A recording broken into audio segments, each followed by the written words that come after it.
Okay, I'm joined today by Mr. Ian Bailey, his second appearance on the show. Ian, tonight is kind of a significant night. We'd planned this show for a while, but now with everything that's happened today and the cold case review, this case is going to be opened again. What's your initial thoughts? Well, first of all, thank you. I only heard about this on the media this evening. I heard on RTE that apparently the Commissioner of Garda Síochána, Drew Harris, has authorized a complete cold case review. Now, I only know that through the media, so assuming that's true, my reaction to that is to welcome it. Also, it should not be forgotten that in March of last year, I wrote to Drew Harris as a clean pair of hands, i.e., he had nothing to do with the historic cases and the case that was made against me back in the 60s, whenever it was, 1996, 97. And I asked him if he would consider a cold case review, and I told him that I would cooperate fully in any meaningful, objective review of the case. And I hear today through the media that that he's acceded to that request.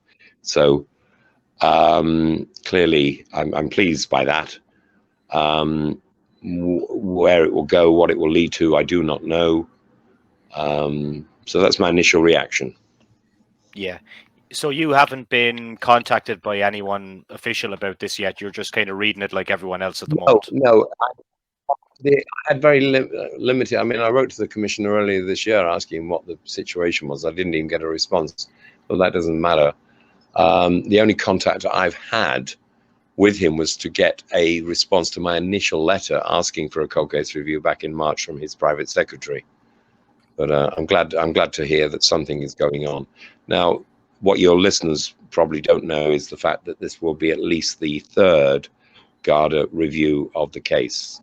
The first two occurred in 2001, and then sometime back in the noughties, the first one was the McNally review, and the second was the McAndrew review, and they were both, in fairness, they were blue washes. They weren't objective reviews.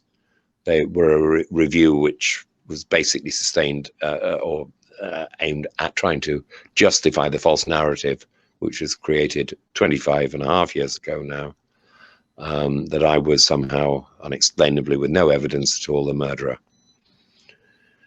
And I've lived with that for a quarter of a century. And my prayer has never changed, that the truth comes out sometime before I die, and it's acknowledged I have nothing to do with this terrible crime. So, for people that might not know about how things like this go, reviews, etc., how long would you expect this to take? I have no idea at all. I have no idea at all. I mean, the case is so vast and huge.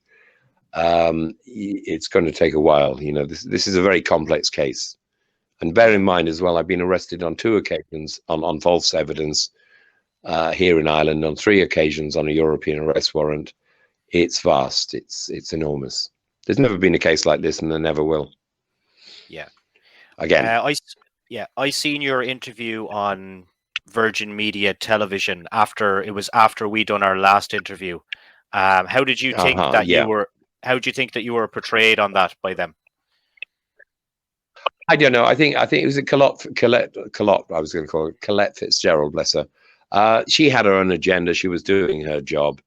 You know, I dealt with, as I always try to, I deal with, you know, I'll take any questions, hard questions, soft questions, and deal with them the best I can. So, you know, they got a lot of viewers from that. They got half a million viewers in Ireland.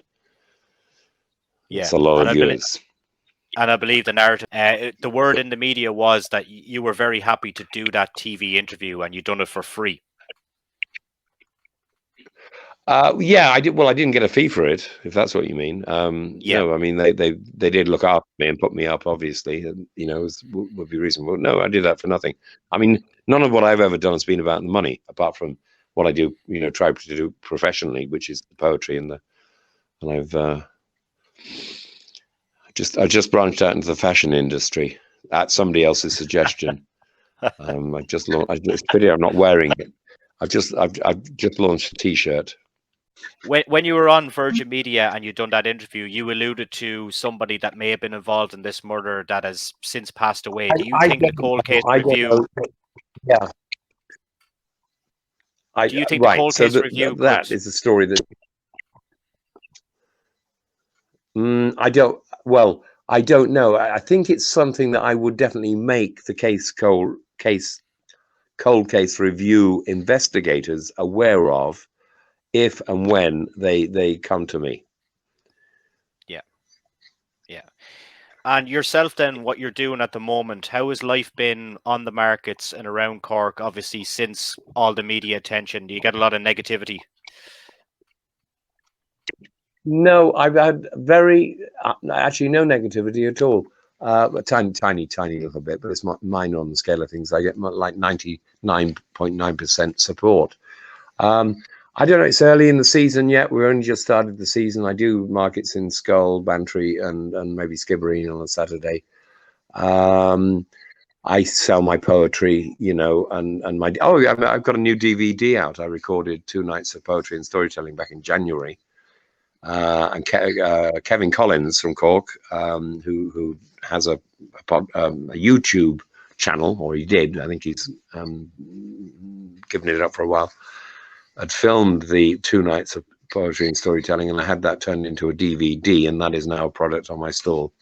And I mean, I don't sell very much, and the margins are quite slim, but I just use the money to. I'm trying to raise money to finance the podcast. I'm trying to make this podcast called Ian Bailey in his own words, where I'm going to go through the whole thing, 25 years of the case, all the media, all the false allegations, and answer everything. Yeah. And when are you expecting to start proceeding with that podcast, Ian? Well, I'd hoped that we would have had at least the first episode. It's going to be 5 parts, and then there's going to be a later 6th part recorded. But my collaborator, who's a podcast maker, is just very, very busy at the moment. So I'm hoping if I said before the end of the year, I'd hope it would be out and completed. Yeah. And then I've got other ideas and things. Yeah. Another one then that I read recently is you might be making your own documentary. Any truth to that? Well, you know how it starts with ideas, and you have aspirations for ideas, and you have to progress them. And like as you know, I'm a poet, and I love poetry, and it's a very solitary, but you know, it's one person, and you can do it. The moment you bring in other people into a production, it gets very complicated. I've got a very strong idea of a documentary which I can see in my mind, and I have a lot of stuff filmed already from previous collaboration with Jim Sheridan, which will come into play in it. But I mean, I'm just I have to raise money, because these things don't come, you know, too cheap. Yeah. And then I'm reliant on the collaboration of other people. Yeah. Ian, that was great to catch up with you today, and look, best of luck with the review, and hopefully it all works out for you and makes your life a little bit easier down there. Yeah, I mean, time will tell. I'll get a fairly strong, clear indication when I do meet Tungala Shirkana. It won't be on my own. I'm a lawyer, but I'm not taking any risks. I will have somebody else with me, you know, to oversee things.